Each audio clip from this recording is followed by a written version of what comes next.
하나님의 은혜 가운데 날마다 건강하게 또 평안하게 지내시는 여러분들이 되기를 바랍니다. 미국의 39대 대통령 우리 잘 아시죠? 지미 카터 대통령입니다.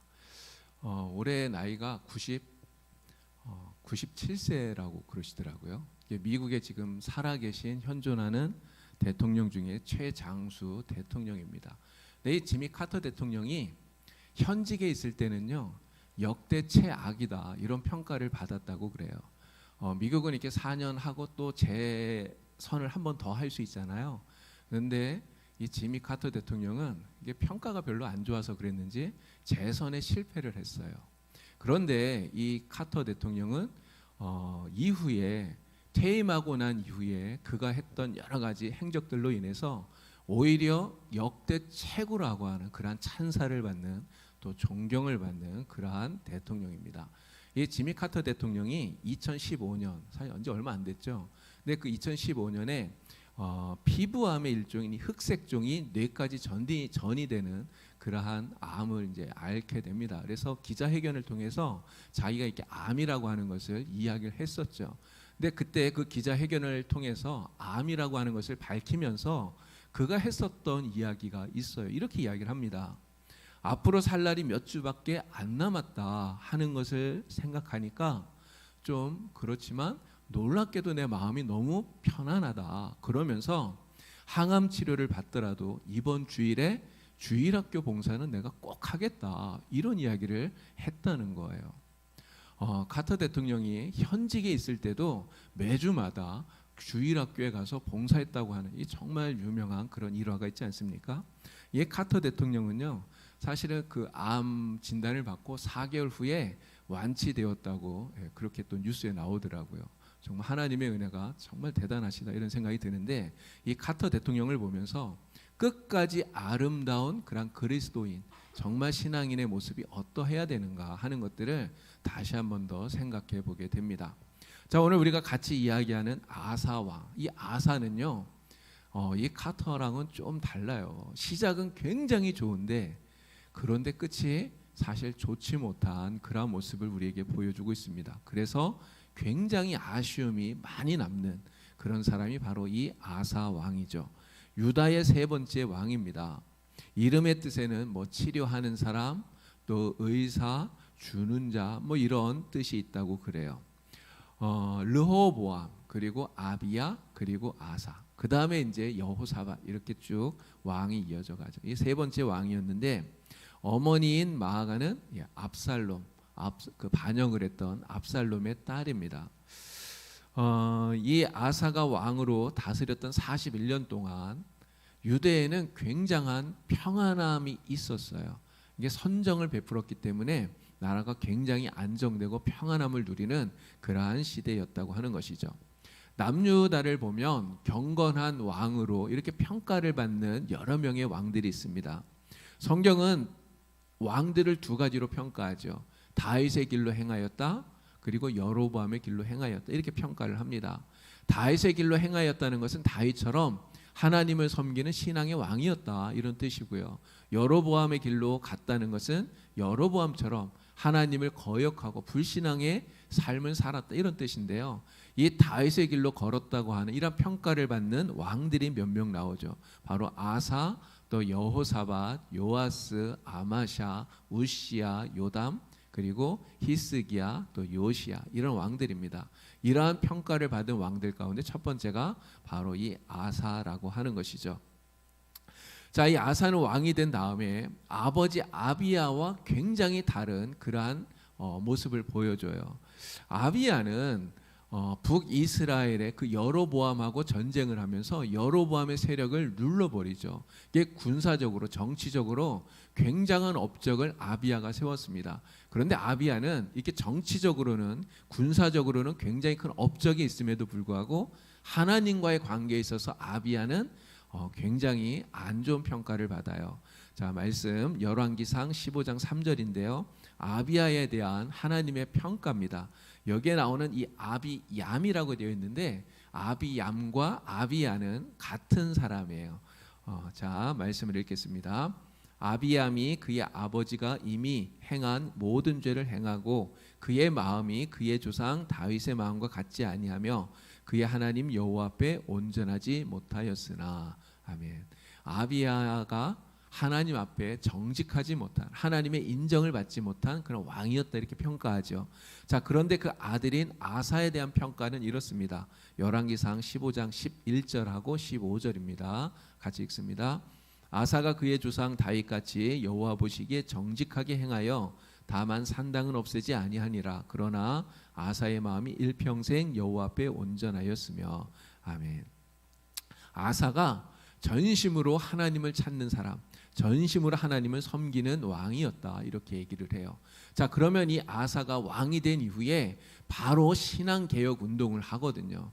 어떻게 보면 종교개혁이라고 말할 수 있는 이런 신앙개혁 운동을 하는데 어떤 일들을 했는가 말씀을 드리면, 첫 번째는요, 우상과 태양상을 제거하는 이러한 일들을 합니다. 자, 역대하 14장 3절 5절입니다.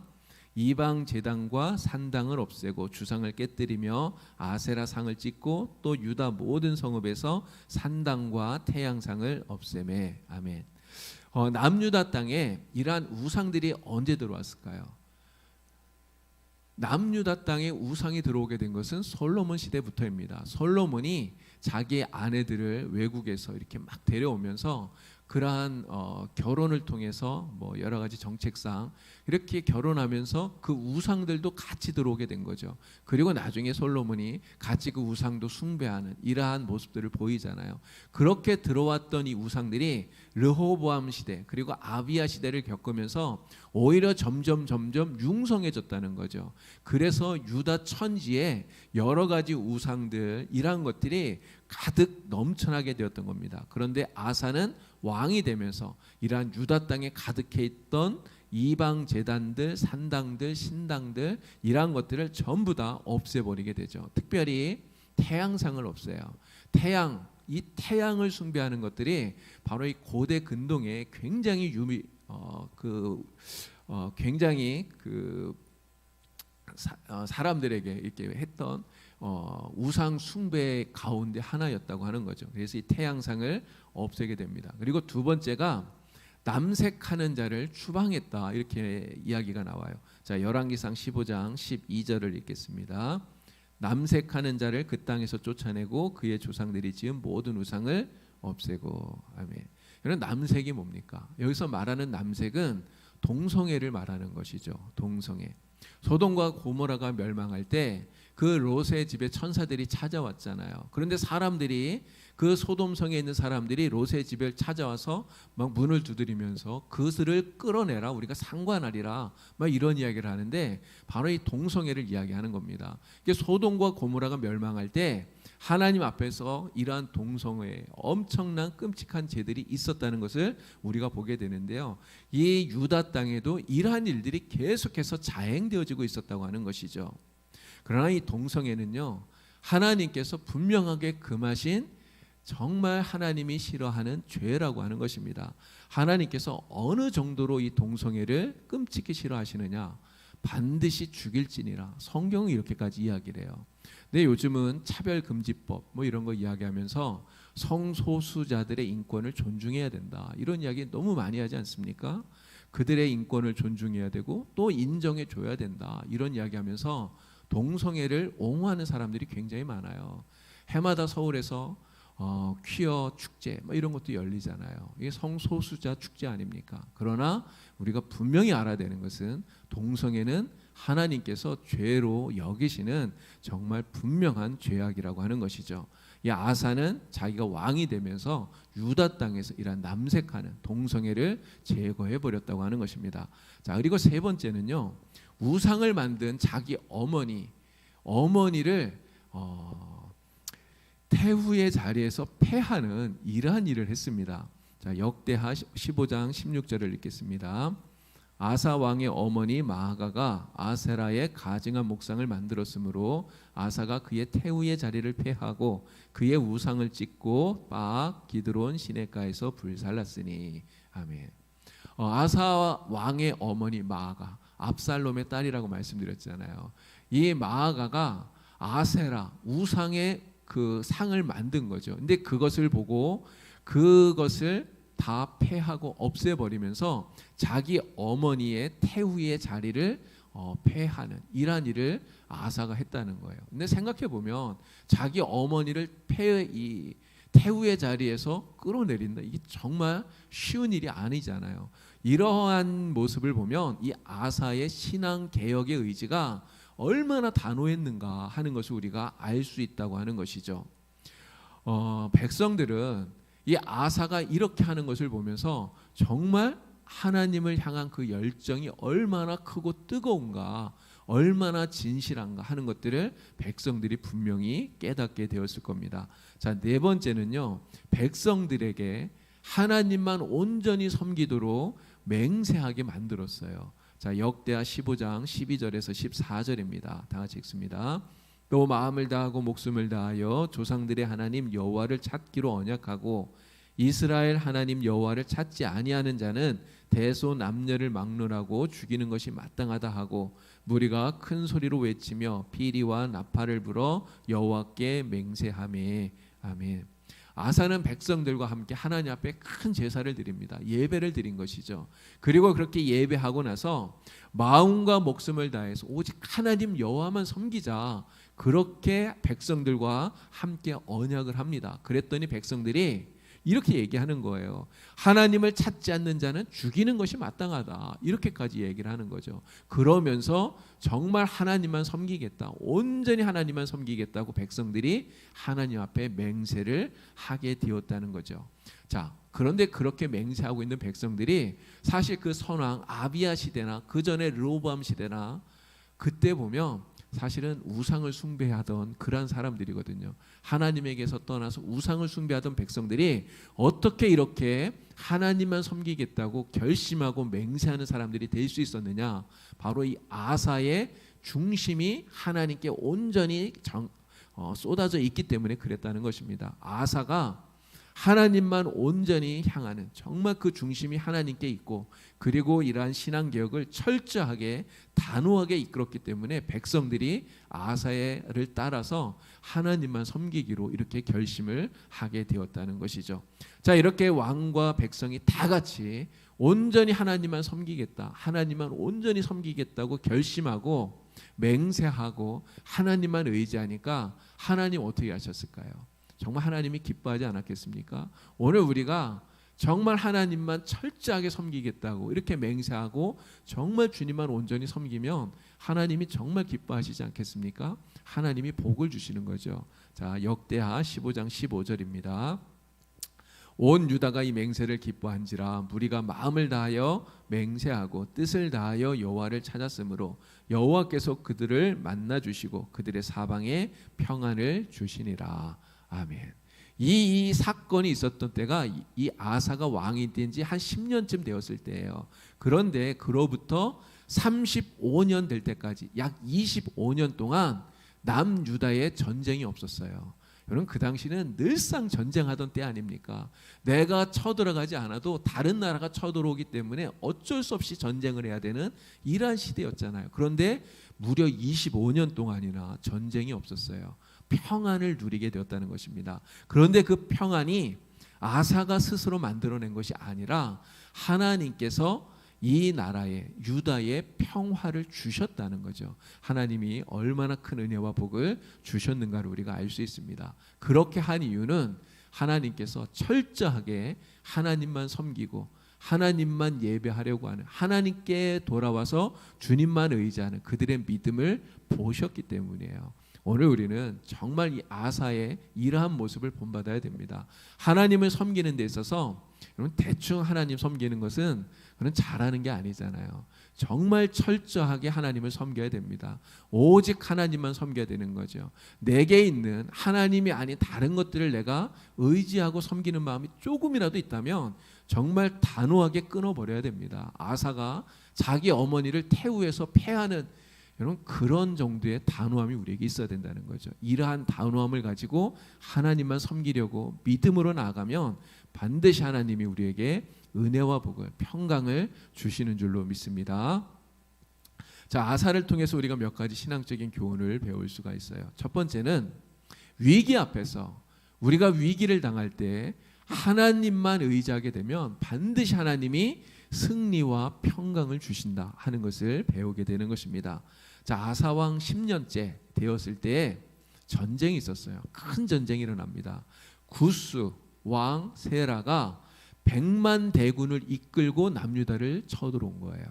그때 남유다의 군사의 숫자가 얼마냐? 58만 명입니다. 오늘 우리가 읽었던 아까 본문 말씀 가운데 나와요. 58만 명의 군사가 있었어요. 그런데 100만 대군이 지금 쳐들어왔어요. 군사 숫자로만 보아도 거의 한 2배나 되는 이러한 적군이 쳐들어온 거 아닙니까? 이 유다에 아주 심각한 위기가 닥친 거죠. 자, 이때 이 위기 앞에서 아사가 무엇을 했느냐? 아사가 가장 먼저 한 일은 바로 기도하는 거였다는 거죠. 기도했다는 것입니다. 자, 역대하 14장 11절입니다. 다 같이 읽습니다. 아사가 그의 하나님 여호와께 부르짖어 이르되 여호와여, 힘이 강한 자와 약한 자 사이에는 주밖에 도와줄 이가 없사오니 우리 하나님 여호와여, 우리를 도우소서. 우리가 주를 의지하오며 주의 이름을 의탁하옵고 이 많은 무리를 치러 왔나이다. 여호와여, 주는 우리 하나님이시오니 원하건대 사람이 주를 이기지 못하게 하옵소서 하였더니. 아멘. 제가 아사가 하나님 앞에 기도하는데 그 기도를 보면 두 가지를 기도하고 있어요. 하나는 힘이 강한 자가 약한 자를 칠 때 도울 수 있는 분은 오직 하나님밖에 없사오니 하나님 우리를 도와주십시오, 이거예요. 하나님 우리를 도와주십시오. 하나님을 간절하게 의지하고 주님의 도움을 구하는 기도를 합니다. 그리고 두 번째는 사람이 주를 이기지 못하게 하십시오, 이렇게 기도하고 있는 거예요. 자, 숫자로 보나 전력으로 보나 여러분 어디가 강합니까? 유다가 강한가요? 아니면 이 구스 군대가 더 강합니까? 구스 군대가 월등히 강해요. 유다가 질 수밖에 없는 전쟁이라는 것이죠. 그러나 하나님만 의지하고 사람이 하나님을 이기지 못하게 해달라고 기도하는 이 아사의 기도를 하나님이 기뻐하신 겁니다. 그래서 전쟁의 결과 어떻게 되었을까요? 남유다가 완전히 이긴 거예요. 구스 군대가 완전히 패망하고 돌아갑니다.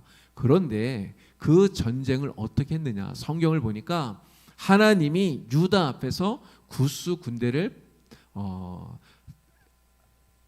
치셨다, 그렇게 이야기를 해요. 하나님이 치셨다는 거죠. 그래서 100만이나 되는 이 구스 군대가 살아남은 자가 하나도 없을 정도로 정말 큰 승리를 남유다가 이루게 되는 것입니다.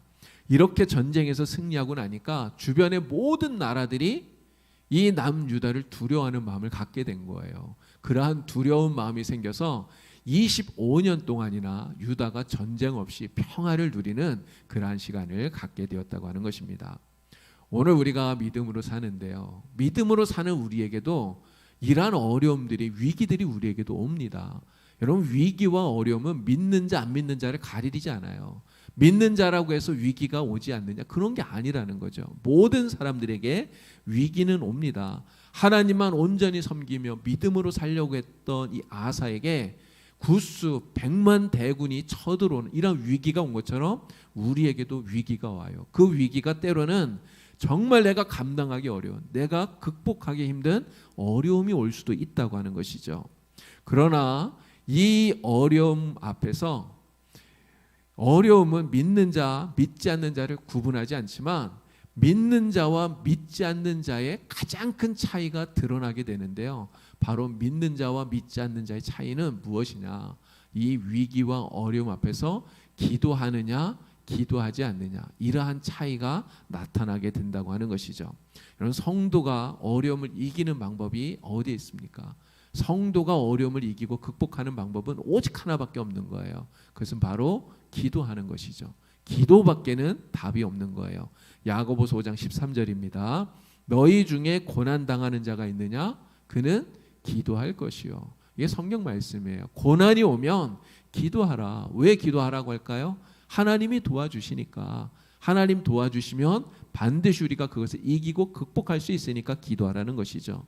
여러분, 기도하는 성도는 반드시 승리하는 줄 믿으시길 바랍니다. 모세가 아말렉과 전쟁을 했어요. 여호수아가 군대를 이끌고 나가서 싸웁니다. 그런데 모세의 손이 이렇게 쭉 올라가면 그러면 이스라엘이 이겨요. 근데 모세의 손이 내려오면 이스라엘이 지는 거예요. 모세의 손이 올라간다는 말은 무슨 뜻입니까? 하나님 앞에 기도하면 그러면 이스라엘이 승리하는데, 손이 내려오면 피곤해서 힘들어서 기도가 멈추어지면 그러면 이스라엘이 진다는 거죠. 그래서 어떻게 했죠? 옆에서 아론과 훌이 모세의 손이 내려오지 못하도록 옆에서 붙들었어요. 그 붙들어 주니까 모세가 계속해서 끊임없이 계속 기도하잖아요.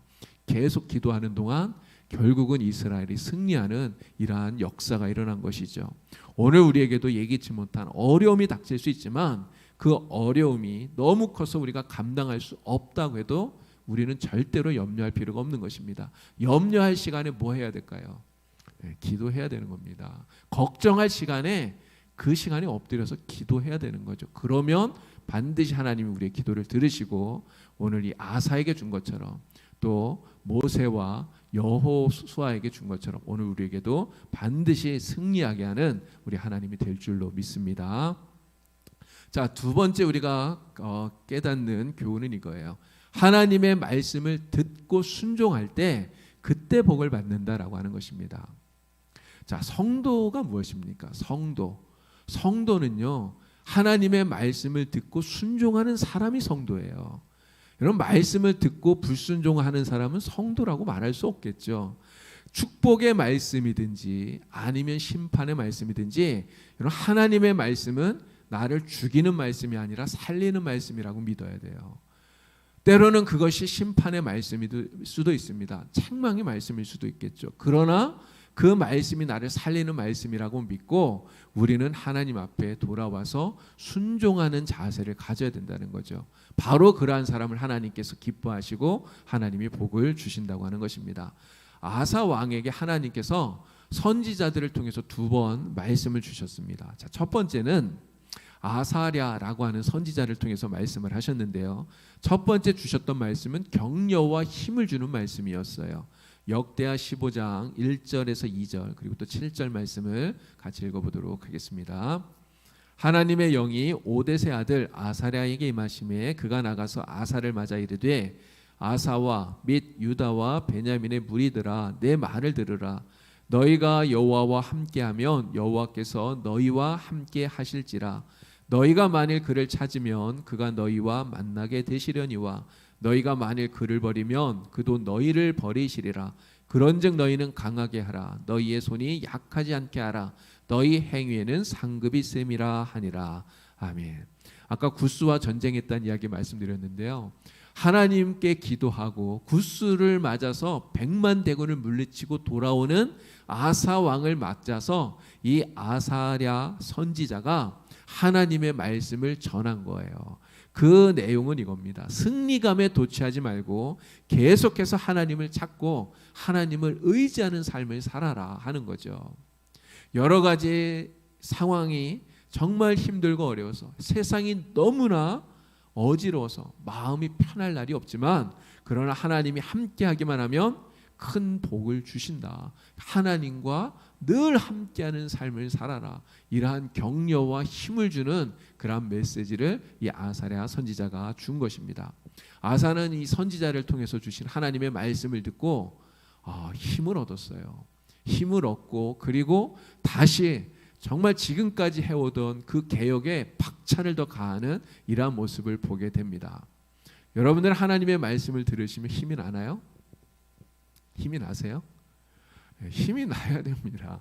하나님은 우리에게 힘을 주시잖아요. 하나님의 말씀을 듣고도 내가 힘을 얻지 못한다면 여러분 뭐하러 우리가 하나님을 믿겠습니까?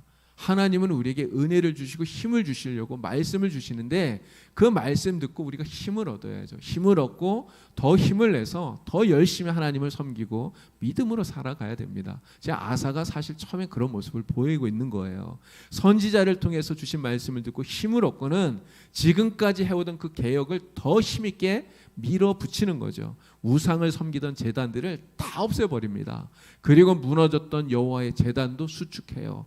그리고 백성들이 하나님을 온전히 섬기도록 백성들과 함께 맹세하고 또 결심하고 다짐하게 하는 이러한 일들을 하게 된 것이죠. 하나님은 이렇게 말씀을 듣고 더 힘을 내어서 믿음으로 순종하는 이 아사에게 하나님이 복을 주신 거예요. 그래서 그 이후에 25년의 평안함, 바로 이러한 모습으로 인하여서 하나님이 주신 은혜와 복으로 누리게 되었다고 하는 것이죠. 자, 두 번째 이 아사 왕에게 하나님이 들려주신 말씀이 있는데, 이 두 번째 말씀은 책망의 말씀이에요. 자, 역대하 16장 7절 말씀입니다. 그때 선견자 하나니가 유다 왕 아사에게 나와서 그에게 이르되, 왕이 아람 왕을 의지하고 왕의 하나님 여호와를 의지하지 아니하였으므로 아람 왕의 군대가 왕의 손에서 벗어났나이다. 아멘. 25년 동안 전쟁이 없었다고 그랬잖아요. 25년 동안 평화가 있었습니다. 그런데 아사 왕 36년째 되던 해에 북이스라엘의 바하사 왕이 남유다를 침략합니다. 예루살렘에서 북쪽으로 한 15km 정도 되는 라마라고 하는 곳이 있는데, 그곳을 바하사가 침략하는 것이죠. 지도에서 보시면 지금 이렇게 그 남유다가 아래쪽이고 북이스라엘이 위에예요. 근데 남유다의 지금 끝자락에 예루살렘이 있는데, 그 경계선 바로 그 위에 라마라고 하는 곳이 있습니다. 가깝잖아요. 왜 라마라고 하는 것을 바하사가 침략을 했느냐? 북이스라엘 사람들이요, 이 예루살렘에 가서 예배를 드려야 되는데, 예루살렘은 남유다 땅이잖아요. 근데 여로보암이 이 북이스라엘을 건국하고 난 다음에 북이스라엘 사람들이 자꾸만 이 남유다로 건너가서 예배를 드리니까 못 가게 하느라고 베델과 단에다가 금송아지를 만들어 놓고, 그리고 그것을 마치 하나님이라고 이야기하면서 그렇게 섬기게 만들었죠. 그러니까 여호와 신앙을 완전히 왜곡시켜 버리는 이러한 일을 했어요. 자, 그런데 이 북이스라엘에 있는 사람들 가운데서 정말 하나님만 온전히 섬기는 신앙을 온전히 갖고 있는 이런 사람들이 있었다는 거죠. 이러한 사람들은 단과 베델에 여로보암이 만든 이 금송아지를 섬기는 것이 아니라 절기가 되면 남유다 땅 예루살렘 성전으로 자꾸만 가는 거예요. 근데 이 북이스라엘의 왕인 바하사가 이걸 보니까 이 용납이 안 되는 거죠. 자기 나라 국민들이 자꾸만 남유다로 건너가니까. 그래서 못 가게 막는 거예요. 그래서 이 예루살렘으로 건너가는 그 길목에 있는 이 라마라고 하는 곳에다가 성을 쌓아서 자기 이 북이스라엘 사람들이 가지 못하도록, 왕래하지 못하도록 거기를 막아버리게 되었던 겁니다. 그래서 이 라마를 침략해서 거기다가 성을 쌓고 있으니까 이 아사 왕이 바하사와 자기가 직접 싸워서 이길 수 있는 이러한 힘이 사실은 그 당시에 없었던 것 같아요. 그래서 어떻게 하느냐, 아람 왕인 베나닷에게 은과 금을 주고 그리고 도와달라고 이야기를 하게 되는 것입니다. 베나닷에게 도움을 요청하는 거죠. 하나님의 전에서 또 왕궁 곳간에서 은과 금을 다 꺼내서 베나닷에게 주고, 그리고 이 바하사를 공격해달라고 이야기를 해요. 그랬더니 지금 아람은 지도에 안 나오는데 저 위에요. 그 위쪽에 있는 아람이 북이스라엘을 공격합니다. 다른 이제 지역들을 공격하죠. 그랬더니 아래쪽에서 이 라마를 건축하고 있던 이 바하사 왕이 지금 다른 지역을 공격을 당하니까 라마를 이 성을 짓던 거를 포기하고 다시 이제 그쪽을 싸우러 이렇게 올라가게 되는 거죠. 그렇게 해서 이 라마에서 건축하고 있던 그 성을 건축하던 자재들을 아사 왕이 다 가지고 와서 그 위쪽으로다가 게바와 미스바라고 하는 이러한 성을 건축하게 되었다 하는 것이 바로 이 이야기입니다. 자, 아사 왕이 이러한 정책을 펼쳤는데, 사실 생각해 보면 이 정책이 굉장히 잘 들어맞았다. 어떻게 보면 굉장히 성공했다. 이렇게 말할 수 있습니다. 북이스라엘은 아사의 계획대로 물러갔어요. 북이스라엘이 물러갔을 뿐만 아니라 거기에서 얻은 건축 재료를 가지고 다른 성들을 건축했기 때문에 어떻게 보면 실보다 득이 더 큰 것처럼 이렇게 보여진다는 거죠. 자, 그런데 하나님께서는 아사의 이러한 태도를 불신앙으로 보시고 책망하셨다는 거예요. 하나님께서 선지자를 보내셔서 25년 전에 있었던 일을 언급합니다. 바로 구스가 쳐들어왔을 때, 그 100만 대군이 쳐들어왔을 때 어떻게 했는가를 이야기하셔요. 그때 내가 하나님께 기도함으로써 하나님께서 도와서 그때 그를 물리치지 않았느냐, 하나님 의지해서 승리하지 않았느냐 이야기하시면서, 그런데 지금은 하나님 의지하지 않고 인간을 의지했다 이렇게 이야기하면서 바로 그러한 행위가 망령된 행동이었다 이렇게 지적을 하는 것이죠. 자, 이렇게 아사가 선지자에게 책망을 받았는데, 여러분 아사가 어떻게 합니까? 이러한 책망을 받았더니 노발대발하는 거예요. 화를 내는 거죠. 자, 역대하 6장 10절 말씀입니다. 아사가 노하여 선견자를 옥에 가두었으니 이는 그의 말에 크게 노하였음이며 그때 아사가 또 백성 중에서 몇 사람을 학대하였더라. 아멘. 지금까지 아사가 보였던 신앙적인 태도와 너무나 달라요. 너무나 달라요. 잘못을 지적하는 선지자의 말에 분노하면서 그 선지자를 옥에 가두었어요. 그뿐만 아니라 심지어 왕이 하나님을 떠나고 그리고 선지자를 옥에 가두는 이 모습을 보면서 옆에서 신하들이 간언하지 않았겠습니까? 잘못하는 거라고 이야기했겠죠. 근데 그렇게 말하는 신하들까지도 학대했다는 것이죠. 이런 그토록 신실했던 이 아사 왕이 왜 이런 행동을 하게 되었을까요? 아사가 아람을 이용해서 이 바하사를 몰아낸 자신의 정책에 대해서 아마 이 왕은 굉장히 성공적으로 내가 잘했다 이렇게 생각을 했었던 것 같아요. 그런데 선지자가 와서 지금 뭐라고 말합니까? 오히려 이것이 불신앙적인 행위라고 지적을 하죠. 망령된 일이라고 책망을 해요. 그럼 그런 말을 들으니까 아사의 마음에 자존심이 확 상했겠죠. 왕은 자기는 잘했다고 생각하는데, 나는 정말 이거 훌륭하게 했다, 이거 진짜 잘한 일이다 생각하는데 와서 잘못했다고 책망하고 망령된 일이라고 이야기를 하니 굉장히 자존심이 상했을 거예요. 그러나 여러분, 우리는 하나님 앞에 자존심을 내세우면 안 됩니다. 어떻게 우리가 하나님 앞에, 하나님 말씀 앞에 우리의 자존심을 내세울 수가 있나요? 우리가 자존심을 내세우면서 하나님 말씀이 내가 듣기가 싫다고, 그 말씀이 내 마음에 맞지가 않다고, 그 말씀이 내가 정말 싫은 말씀이라고 우리가 어떻게 하나님께 화를 낼 수가 있겠습니까? 하나님 말씀보다 내 자존심이 더 중요한 것이 아니라는 것이죠. 우리는 말씀 앞에 자존심을 내려놓아야 되는 것입니다. 여러분, 누구나 다 격려는 듣기 좋고요, 책망은 듣기 싫어요. 여러분, 책망을 듣기 좋아하는 사람이 어디에 있겠습니까? 모든 사람은 다 책망을 싫어해요. 그러나 격려든지 책망이든지 그것이 진짜 하나님의 말씀이라면 우리는 어떻게 해야 될까요? 그것이 진짜 하나님 말씀이라면 달게 받아들일 수 있어야 된다는 것입니다. 격려의 말씀이면 그 말씀을 듣고 더 열심을 내야죠.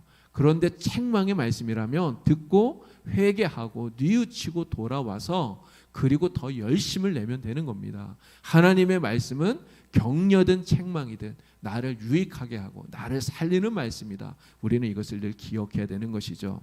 어떤 말씀이든지 하나님의 말씀이 나를 살리는 말씀이다. 우리는 이 말씀을 믿고 말씀 앞에서 자신을 살펴보고 순종할 수 있는 우리 모두가 될 수 있기를 바랍니다. 자, 마지막 세 번째 한 가지만 더 말씀을 드려요. 처음도 좋지만 끝이 좋은 사람이 되어야, 그래야 진짜 좋은 사람이다 하는 거죠. 처음도 좋아야 되지만 마지막이 더 좋아야 된다 하는 것입니다. 아사는요, 솔로몬과 굉장히 비슷한 사람인 것 같습니다.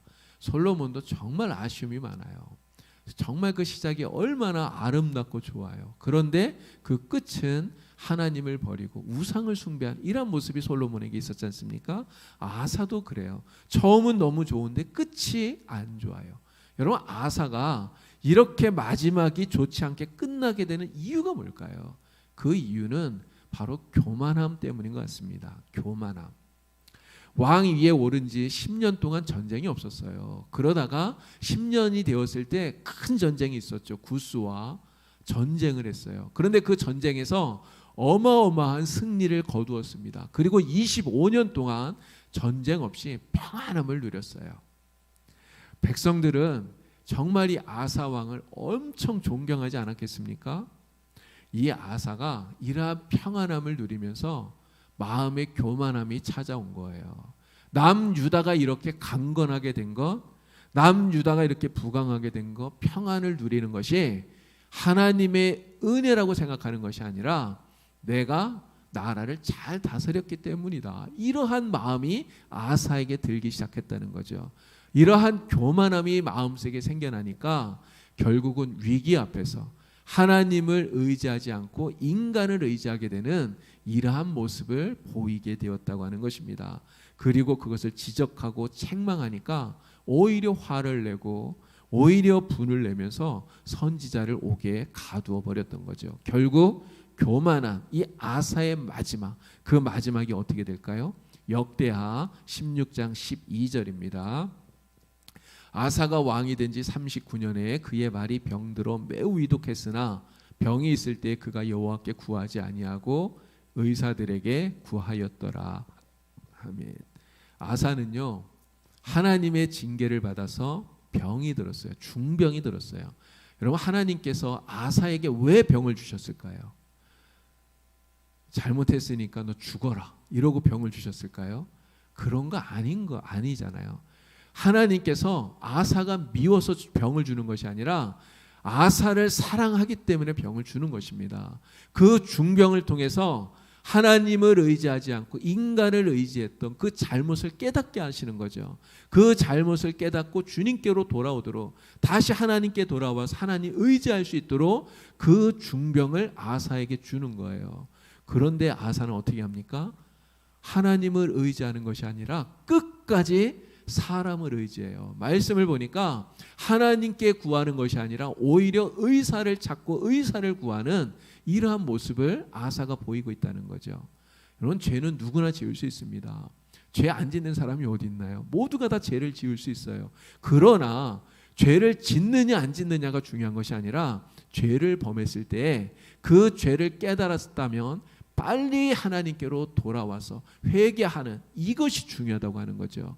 다윗도 그렇게 했지 않습니까? 정말 큰 죄를 범했지만 나단 선지자가 와서 지적하니까 바로 죄를 깨닫고 하나님 앞에 엎드려서 회개하고 돌아오잖아요. 하나님을 회개하는 자를 반드시 회복시켜 주시는 줄로 믿습니다. 그러나 아사는 회개하지 않았어요. 의사를 찾고 사람을 찾다가 결국은 2년 만에, 병든 지 2년 만에 죽고 말았습니다. 그러니까 아사가 왕이 된 39년째 중병에 들려서 41년 되던 해에 아사가 죽게 된 거죠. 이 아사의 인생은 그래서 한마디로 말하면 용두사미와 같은 인생이다, 이렇게 말할 수 있습니다. 정말 처음은 굉장히 화려한데 끝은 너무나 초라한, 이것이 아사의 모습이라는 것이죠. 이러한 아사의 인생을 보면서 깨닫는 게 있어요.